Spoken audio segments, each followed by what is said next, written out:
Good morning. Our hand today is going to be Ace Queen. In this hand, hijack opens for 2.2 big blind raise. He's playing 44 14. We've got really playing pretty wide out at small blind. We don't have a huge number of hands, 37, so the number could be a little deceiving, but we can see in mid position he's played 30% of hands, 3 out of 10. His raise first in is 0 out of 7, so he's probably limping a bit more than what he is actually raising. He has what looks to be like raised limpers. So I look at this range and say, well, that's 14%. That's probably reasonable. It's not quite 30%, but it gives him range of hands that could be actually pretty decent. I think I'll take out that queen nine. It's 14%, 13.9. We'll go with that, and then it's on me.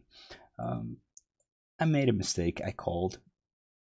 I think this is what we should be using as a 3-bet range. We could always 3-bet or call, so we could kind of call with some of these hands, but versus a player that seems to be a little bit loose, I think it would benefit us to go ahead and 3-bet here and try to isolate, get heads up versus this player, because I think he'll have a little bit wider range than what most people would expect. So I really should have 3-bet. I didn't. I just called. So instead of working through, so I could tell you that I'm sure I called because we are in the cutoff versus MP, and we are looking at, oh no, it's a 3-bet range, should still be ace queen. Not sure why I called this, but what we're going to do is say that we are playing here. Let's say we called, and this is our range here. Knowing that it's not, but let's just kind of work through what we could have done. Ace queen is definitely strong enough to 3-bet, and I think that's what we should have done. And then we get a overcaller here. He's playing 50% of hands, but 2 hands. So the question is, what kind of hands do people do this with? I think they do it with pocket pairs, open hit trips. I think they do it with some suited aces, open hit flush. They do it with some Broadway hands, mix of big cards, and then some suited connectors. And the suited connectors just kind of depend on the players, even with suited aces. But I think we're going to go with that range. Flop comes down ace king 9. So we connect. And in terms of ranges, who connects with what? Definitely Button's going to connect with some of his backdoor flush draws, or backdoor flush draws with the ace. So pair aces and backdoor flush draw, that's entirely possible. He doesn't have like aces or kings or ace king, so his big equity, his edge is pretty low. This guy, first guy to act, does have those big hands. He's got the range advantage here. What about me? I don't really have ace king. I think this is where it works. If we 3-bet, we could. We could take control of the hand, but right now we don't. We could have draws, queen jack. We could have a 1-pair hand, king queen, ace jack. We could have possibly trip nines. So what's going to happen on this board? I kind of expect villain 3 to bet. If he checks, I'm not too worried about it, because I do think there are hands that we can call. So I think here, if he has value, he's probably going to be betting a little bit. Is there any reason for him to check? On this board, probably not, because I think there's a lot of hands that could call, a lot of worse hands that are calling. So I suspect GTO would lean more towards betting here and then betting the turn again, even with some of our cards that miss. So let's say Jack 10. I think that's a great hand to continue betting. We assume we're going to be getting called, but if we do it Jack 10 suited with, let's say, clubs, diamonds, or spades, we can barrel the turn on whatever suit connects. We could barrel the turn if we pick up an 8, or even if we hit our queen. I think we could even, I think 2, 3, or 4 is we probably have to check, unless it is the suit that we're looking for. So villain 3 bets here. What are we at? A 37 hand cbet, out of position 50%, 1 out of 2. So we'll assume he's not doing this, just willy-nilly. He'll have top pair, he'll have maybe middle pair, maybe these pocket pair below the second cards. What about the bottom pair? Yeah, we'll throw that in. We'll give him the gut shot.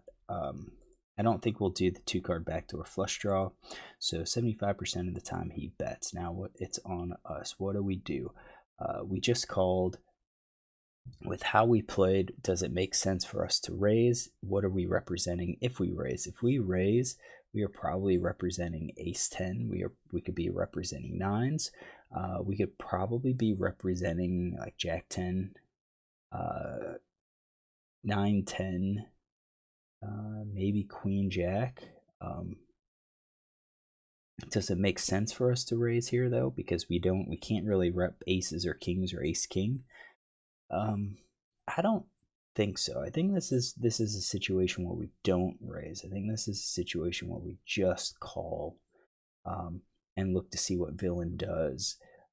And the reason being that since we don't have aces or kings or ace king, and the best we could have is probably trip nines and then like ace 9, that means we've got a lot more hands that are going to be speculative. So if we're going to play those, I don't think we can necessarily play those as a raise, which puts them into our calling range. And if we've got a bunch of hands in our calling range, we're going to have to protect it with solid hands. So, if we call and then he, checks because he's aware that we could have some of these 2-pair, we could have this 2-pair or trip nines in our range, he may check to us and then we could bet and apply pressure back on him. So I kind of feel like with our range here, in this case, we're probably going to be calling. Ace queen's different. If we hit 3-bet, I think we're betting here. So I kind of think we're going to be calling with our set, our top pair, middle pair, probably tens. I think tens is kind of the cutoff because we have a third player. We could probably just kind of fold. With tens, we're looking at like backdoor, straight potential. That's about it. And we have to worry about the third player behind us. So I think we could kind of get rid of those hands, get rid of tens. I think tens is kind of 50-50. It probably doesn't matter a whole lot if we call or fold.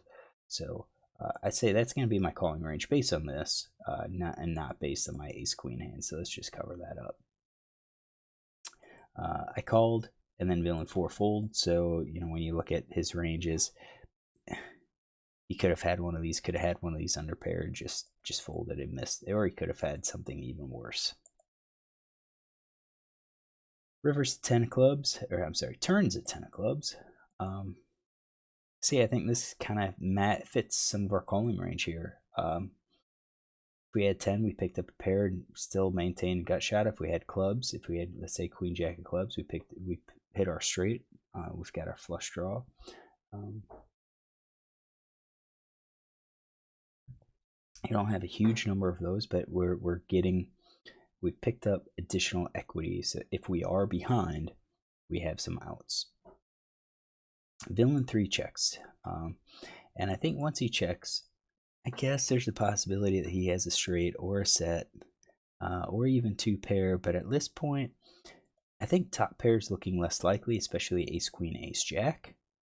Maybe ace 8. We'll leave ace 8 in there. I think middle pair is a possibility.